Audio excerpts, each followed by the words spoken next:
Hello everybody, this is JT Productions and welcome back to another preview and prediction video for the 2023 season. Today, we're going to do the Arkansas Razorbacks. Last season, Arkansas had a really much of a down year from the year before. The year before they won, I believe, 9 games and had a big bowl win against Penn State. Last year was a lot of turmoil internally for Arkansas. I don't know the extent of it. I just know that there was some disagreement between some of the coordinators and the head coach and stuff that ended with both coordinators, what's his name, Barry Odom, and I think not Jeff Lebby because he was at, what was his name? Their offensive coordinator, either way, to be let go and go find other jobs. I believe Barry Odom went to be the head coach at UNLV. So we'll see how he does there. But today, we're not talking about that. Today, we're talking about the Arkansas Razorbacks. Last season, Arkansas went 7-6 with a bowl win against Kansas. They started off really strong with wins against Cincinnati at home. This was a Luke Fickell-led Cincinnati team, and South Carolina at home, who ended up being a pretty good team. Then it started to become real shaky in Week 3 when they played Bobby Petrino and the Missouri State Bears. The Missouri State Bears FCS team was able to put up 27 points on Arkansas, and at one point in the game, Arkansas was down a substantial amount. I believe they were down by at least 14, and it got shaky from there. But they got the win. After that, they played Texas A&M in a very good game to where they had all the chances to win the game. I believe they were up 21 to nothing at one point, or 21-7.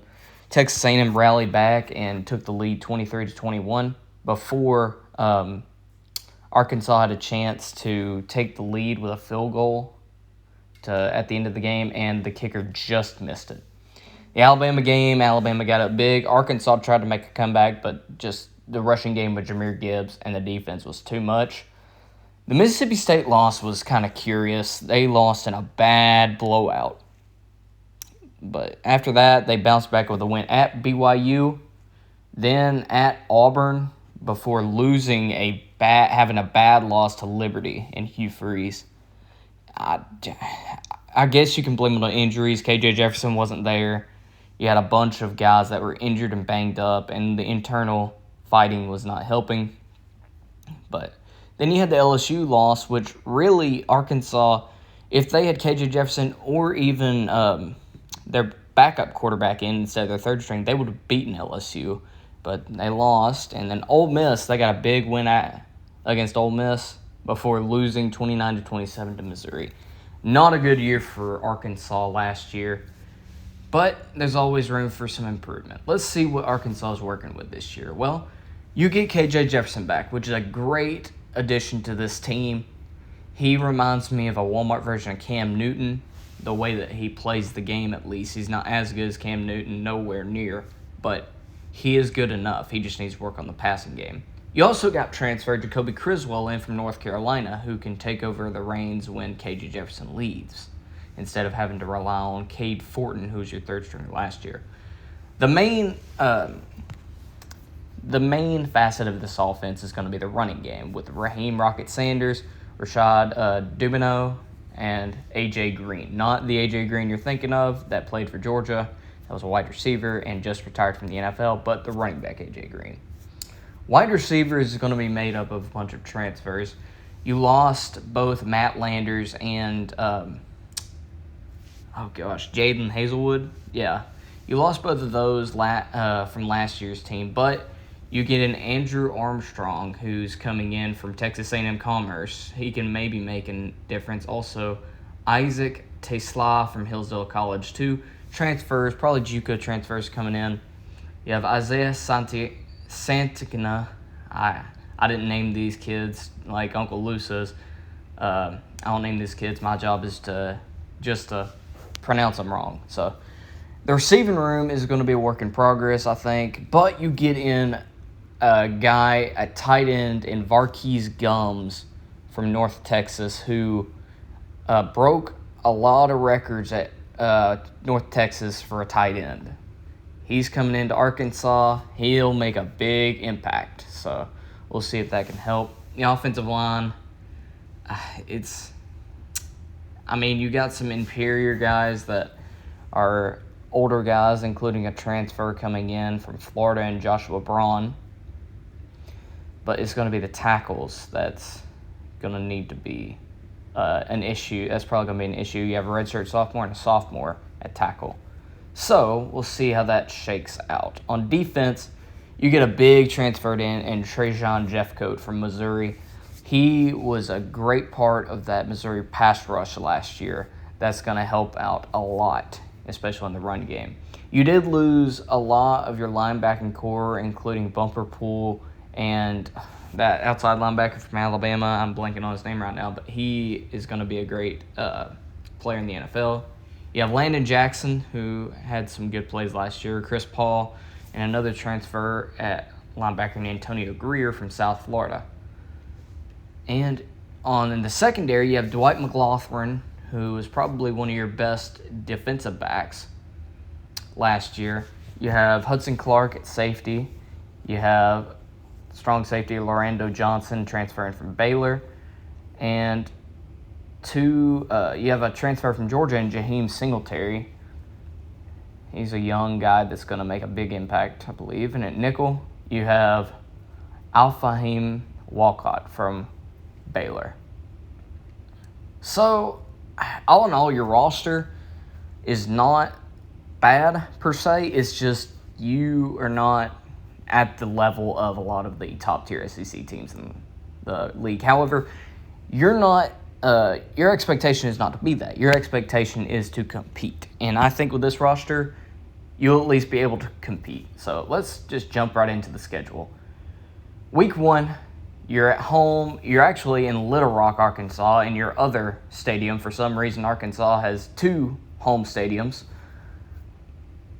So you're going against Western Carolina. That's not going to be an issue. I think you win big and are able to get the run game going early. Week 2 against Kent State. This is not the Kent State team from last year. They lost so much in the transfer portal. There's only a handful of players that are still there from last year's team. They're like the Colorado right now of the group of 5. However, they have not used the transfer portal to their advantage at all. So I think Arkansas is going to be able to beat down Kent State at their other home stadium and get to 2-0. Week 3 against BYU. This is going to be an interesting game. If you didn't know, BYU has Keaton Slovis as their quarterback, former USC quarterback that transferred to Pittsburgh and now is at BYU. Also, BYU is now a Power 5 team, so they're in the Big 12, and that's going to be a big resume booster for Arkansas. I think that you get a win here and get to 3-0 before going into conference play. Week 4, you're at LSU. This is going to be a big road test early in the year against a very talented LSU team. It's Jaden Daniels and that defense. Brian Kelly is a good head coach. While you had them on the ropes last year or late in the year, I don't think that that's going to be an issue for LSU at this point. I think you'll make it a game early, but don't think you're going to have the horses to keep up with LSU, especially with people like Harold Perkins, Mason Taylor, and that Wingo guy on the defense. So I think you drop your first game here against LSU. Week 5, you're playing in Arlington against Texas A&M for your annual matchup in the Southwest Classic. Texas A&M, they got Bobby Petrino in, and they're either going to be starting Max Johnson or Connor Wegman. Whichever one it is, it's going to be interesting because I'd say Max Johnson is the more consistent quarterback. While he's not going to win you a lot of games just with him alone, he'll keep you in games just enough for the talent that you have to take over. With all that being said, however, I think Arkansas still is one right here. I think with last year's loss and how it was, I think Arkansas is going to be able to bounce back, especially with not having the turmoil with the coordinators and everything. I think Arkansas gets a big win to stay in it with the SEC West to go to 4-1. Then you're on the road at Ole Miss. 2 years ago, this game was a all-time thriller in Oxford. I think the final score was like 55-52 or 55-53 or something like that. It all came down to a 2-point conversion for Arkansas to win the game, and they botched it. So this could be a close game, but Ole Miss has a new defensive coordinator coming in not Eli Gold, but it was Alabama's old defensive coordinator. I'm blanking on his name. I don't know why, but something just tells me that Ole Miss is going to be much improved from last year and the year before, besides quarterback, which I think Ole Miss wins this game. It's on the road. You have a tough road schedule early in the year, especially with at LSU, at Ole Miss, and now at Alabama. Safe to say, I don't think you're winning at Alabama. Alabama, while not having the quarterback that they had last year, I do think it's going to be one of the top 5 teams in the country. And I think you drop 2 in a row on the road to go to 4-3 before coming back home to play Mississippi State. I think these last 4 games are going to be very physically tiring for Arkansas. And Mississippi State's going to be a very sneaky team this year with regards to if they're going to be able to keep up and whether they're going to be able to sneak up on some teams. And with Will Rogers and them going to more of a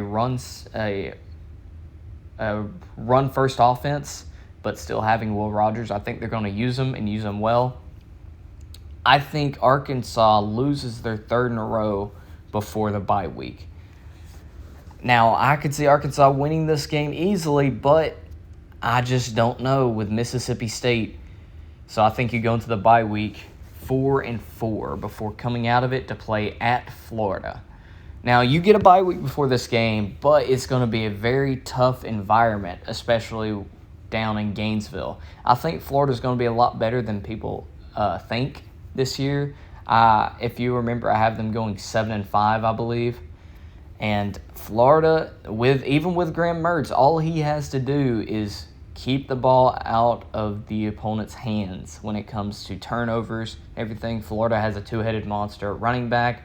They have Ricky Pearsall. Their defense is going to be improved with Armstrong as the B coordinator. I think Florida takes advantage of you being on a 3-game losing streak and catches you in the swamp for a big win.